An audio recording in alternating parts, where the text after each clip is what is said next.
was clear. That crucifix had to be at the back door of the house, the one facing the cemetery, especially during Holy Week. I don't know why. That's what my grandmother told me when she gave me that task. But that early morning on Good Friday when I forgot, a noise woke me up. I leaned out the window and saw something. Something walking among the graves. Something heading toward my house.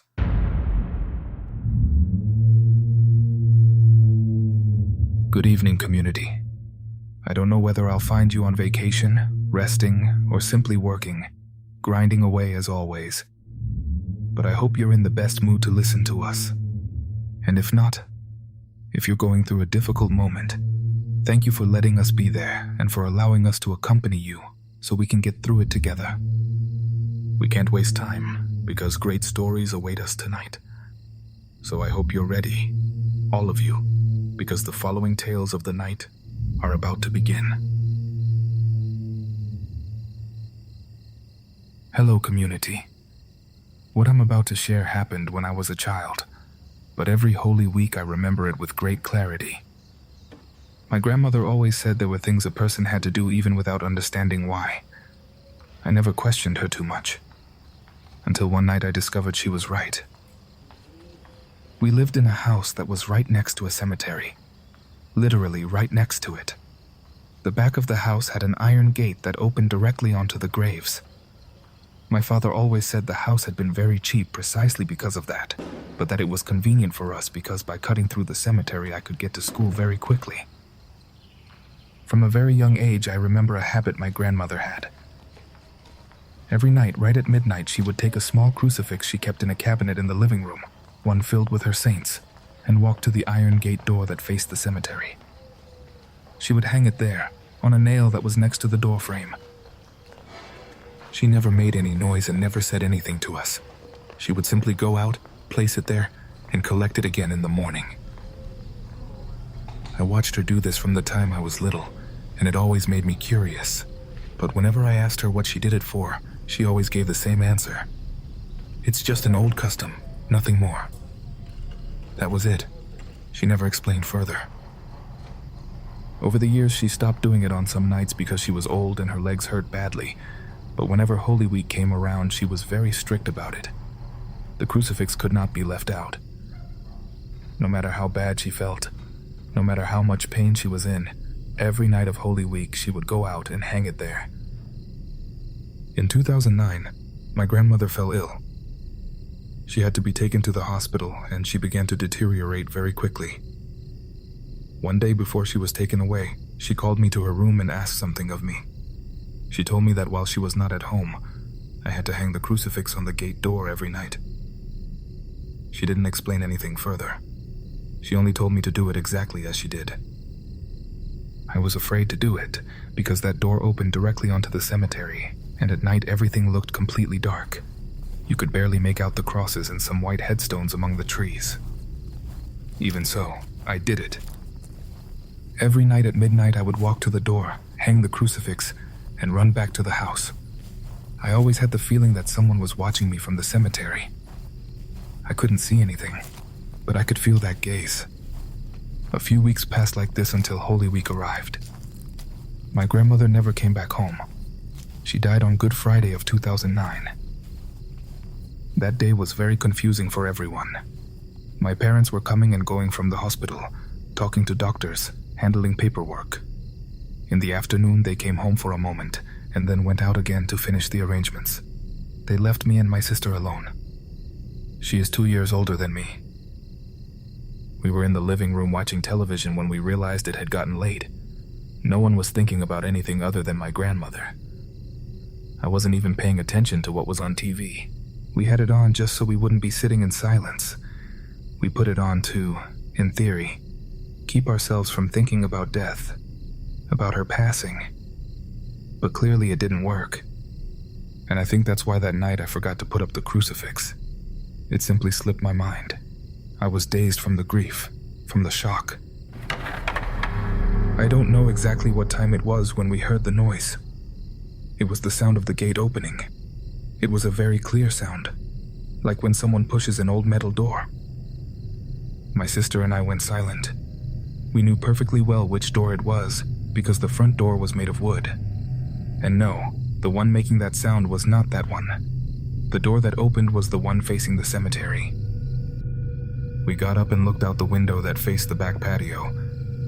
And that's when we saw that there were several people walking among the graves. They were walking slowly, almost in a line, heading toward our house, toward the wide open gate. I couldn't make out their faces clearly. The moonlight barely illuminated their silhouettes, but they were clearly people. We watched them enter the patio through the gate and come straight toward the back door of the house, the kitchen door. My sister grabbed my arm and asked me what was happening. I didn't understand it either, but in that moment I remembered something. The crucifix. I ran to the living room, grabbed it from the table where we always left it, and went to the kitchen door. At least there I hung it on the door frame, right in front of the door. As soon as I did, we heard something outside. There were voices. Several voices at the same time.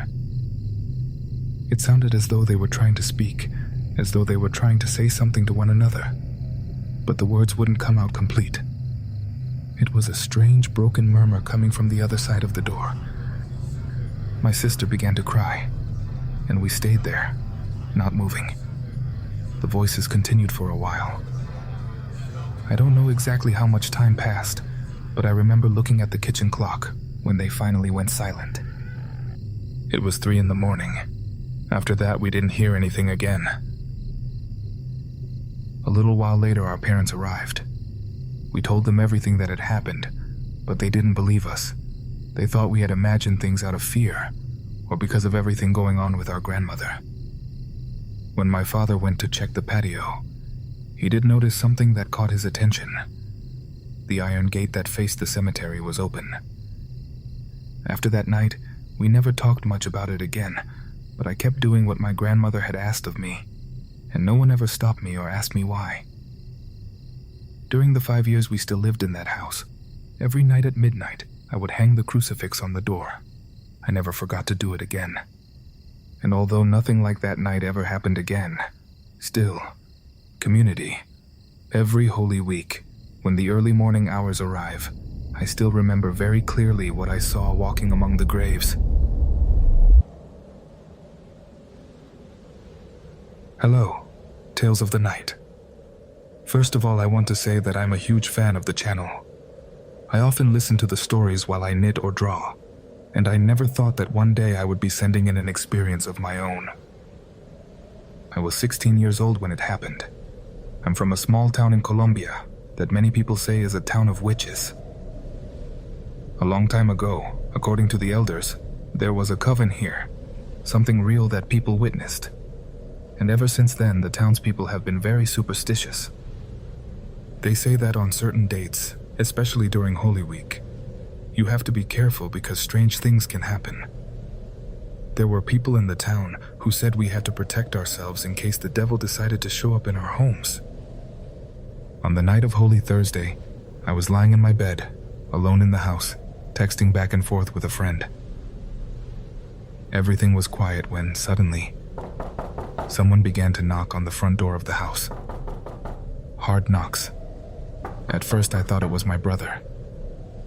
At that time he used to go out drinking a lot and sometimes forgot to take his key, so when he came back he would knock on the door for someone to let him in. I wrote to my friend to wait a moment, that I was going to let my brother in. I left my room and crossed the living room without turning on the light. The house was very dark, but the dark doesn't frighten you when you feel safe at home. Before opening the door, I looked out the window to make sure it was my brother, but there was no one outside. I stood there looking out for a few seconds. The street was completely empty. There was no one there.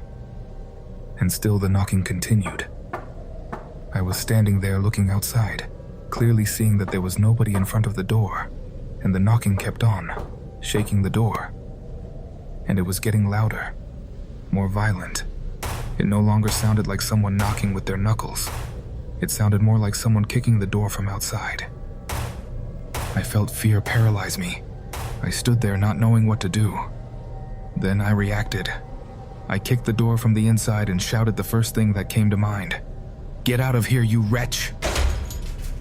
I said a few more curses and ran back to my room. I closed the door, got under the sheets, and started crying from fear while I listened to the knocking continuing on the front door of the house.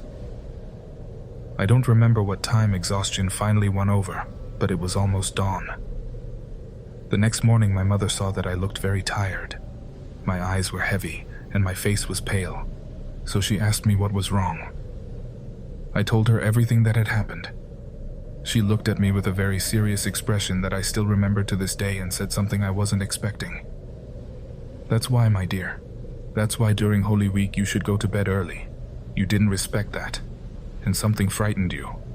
Go to bed early tonight and you'll see that nothing happens." That night I tried to do as she said, but it was impossible. Every time I closed my eyes, I remembered the knocking at the door. Past midnight, sleep was finally starting to overtake me when I heard something. It was a murmur coming from the living room. I opened my eyes immediately and stayed silent, trying to listen more carefully. Then it came again, this time much more clearly. It was a deep voice, very deep, speaking in a language I didn't understand. I can't describe well what it sounded like. All I know is that it was a horrible voice, as though it had been made to unsettle whoever heard it. I started to cry from fear. The voice kept speaking in the living room, just a few meters from my bedroom. And then it happened again. The knocking at the door. The same force, the same sound as the night before. The voice in the living room and the knocking at the door at the same time filled me with a terror I can't explain. I don't know how much time passed. At some point, everything stopped. The voice went silent. The door stopped shaking. I didn't move from the bed. I waited until dawn and until I heard my family getting up before leaving my room. When my mother saw me that morning, I looked even worse than the day before. She embraced me immediately. I will never forget how warm that embrace felt after the night I'd been through. While she held me, she said something I still remember. "My love, the devil is roaming free because Jesus is dead, and he came to bother you." I hadn't told her anything about what had happened that second night. I said nothing. I just held her and started crying again. For the following nights, I slept with her. I didn't go back to my room until Easter was over. Even sleeping by her side, I found it hard to feel at ease. Sometimes I dreamed that I was falling into a well, or that someone was dragging me toward a dark forest. A black figure, tall and very strong, and in those dreams, I kept hearing that voice again. "Hello, Uriel. My name is Valeria, and I'm going to tell you something that happened to me last year during Holy Week. I went to visit my family in a town in Ahome, in Sinaloa. I hadn't been back in almost 3 years, so everything felt a little different, the way it does when you return to a place you know well, but are no longer quite used to. That afternoon on Holy Thursday, I made plans with a friend to go out for a while. He told me there was a snack place in the town of Ayoma that was really good, so we headed over there. It was about 20 minutes from the town. We arrived while there were still some people out on the street, ordered some food, chips and drinks, and stayed there for a good while, just talking. We caught up on everything that had happened over those years, who had gone to work somewhere else, who had come back, the new gossip from town. All the things that always end up coming out when you run into someone after a long time. The atmosphere was actually very calm, perfectly normal, absolutely nothing strange, until we decided to head back. It was almost 11:45 at night when we left. By that hour, there was almost no one left on the street, and as soon as we got on the highway, you could feel the change. There were no street lights, and the darkness was quite deep, the kind where you can barely see the road illuminated by the car's headlights. On either side, there was nothing but brush, low trees, dirt, and that damp smell that lingers in the air when the night has grown well advanced. We were driving along without any trouble, still talking about a few things, when as we approached a curve, just before reaching a river, we saw something up ahead. At first, it looked like a shadow moving in the middle of the road.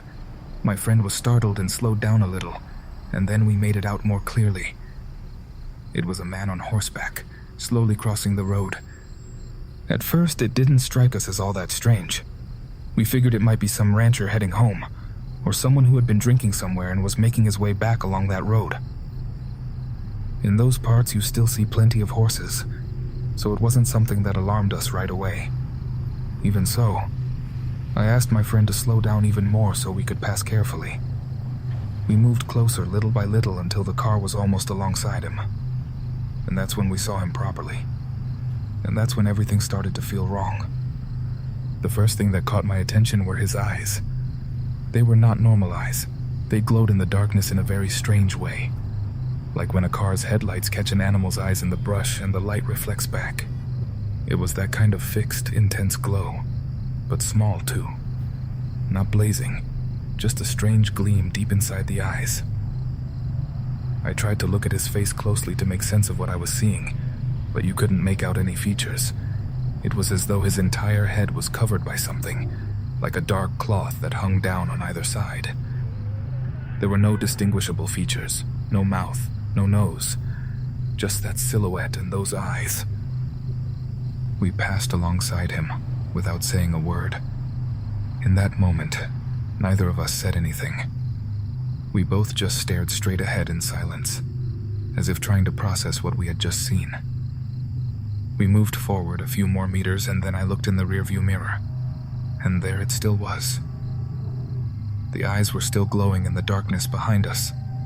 I thought that in a few seconds we'd lose sight of it as the car moved further ahead, but it didn't happen. That thing was still there, exactly the same.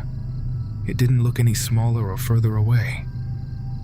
It was as though the distance wasn't changing, as though it had attached itself to us. I looked back again a few seconds later, and it was still there. No matter how far we went, no matter how much we accelerated, it didn't fall behind. In that moment, community, the atmosphere inside the car changed completely. The air felt dense. You could feel it in your nose, uncomfortable. No one said a word. All you could hear was the engine accelerating. A little further ahead we saw something. A light. We passed by a small roadside shrine on the edge of the highway. People from around there will recognize it. It has images of saints, some lit candles and flowers, already half dry, placed around it. Neither of us is exactly a devout person, but in that moment seeing that shrine gave us a strange sense of relief, as though for an instant the fear had calmed, as though we had found help. I looked in the rearview mirror again and there was nothing there. The horse was gone. The rider, thank God, was gone too. The road behind us was completely empty. Even so, the feeling didn't disappear, especially as we moved further along. We kept going until we reached the river, where everything was even darker.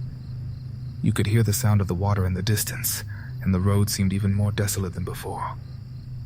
For a moment I had the feeling, the dread, that that figure might appear again at any moment, at any point along the road, as if that place belonged to it, or as if it were watching us from somewhere in the brush. But it didn't appear again.